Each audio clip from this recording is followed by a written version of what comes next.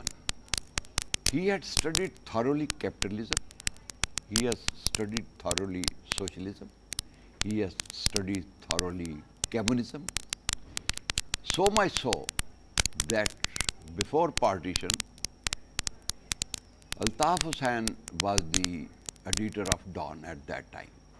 Some journalists from Europe came to Altaf Hussain and asked about that, how you will be able to run the economy of Pakistan. He was trying his level best with this and minerals and all these things, but he could not satisfy. Ultimately, Altaf Hussain arranged a meeting with Quaid-e-Azam, and Quaid-e-Azam satisfied them that I have studied all the systems, but the system welfare state, Islamic welfare state, you will see that Pakistan will. And he argued that we have done our homework. And the moment we launch our economy in Pakistan, you will see that Pakistan will be a stable state, welfare state for the masses. And these coming. As far as communism is concerned, capitalism is concerned, socialism, the words he used at the inauguration no ism, or now he has covered all the, and this State Bank will evolve economic and financial and industrial power first plan, and it will be a lighthouse for the Islamic Islamic nations. worlds. So,